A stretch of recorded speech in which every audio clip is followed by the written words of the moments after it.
നമസ്കാരം, ന്യൂറോ ന്യൂസിലേക്ക് സ്വാഗതം.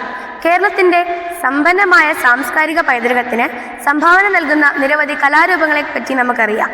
കേരളത്തിലെ വനിതകളുടെ തനതായ സംഘനൃത്ത കലാരൂപമാണ് തിരുവാതിരകളി. കത്തിച്ചു വെച്ച നിലവിളക്കിന് ചുറ്റും വട്ടത്തിൽ നിന്നുകൊണ്ട് പാട്ടിന്റെ താളത്തിനൊപ്പിച്ച് പരസ്പരം കൈകൾ കൊട്ടി പെൺകുട്ടികൾ നൃത്തം ചെയ്യുന്നതാണ് ഇതിന്റെ രീതി. ദക്ഷിണേന്ത്യൻ സംസ്ഥാനങ്ങളായ കേരളത്തിലും തമിഴ്നാട്ടിലുമാണ് തിരുവാതിരകളി പ്രചാരത്തിലിരിക്കുന്നത്.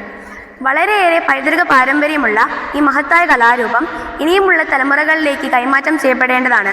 അതുകൊണ്ട് തന്നെ കലാലയ വേദികളിൽ തിരുവാതിരകളി ഒരു മത്സര ഇനമാണ്. കോട്ടയം ജില്ലാ സ്കൂൾസ് കലോത്സവത്തിൽ നമ്മുടെ സെന്റ് മേരീസിന്റെ മിടുക്കികൾ നയനമനോഹരമായ ഒരു കാഴ്ചയൊരുക്കിയിരുന്നു.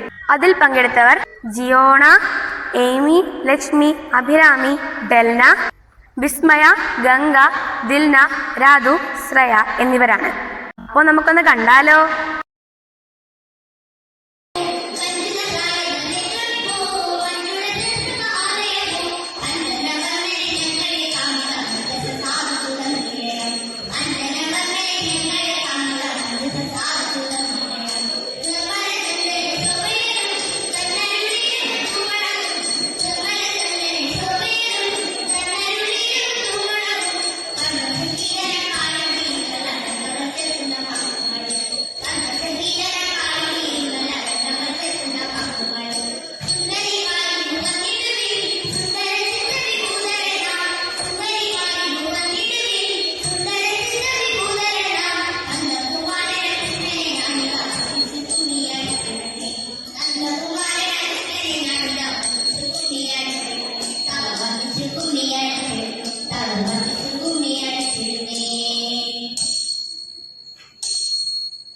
Mano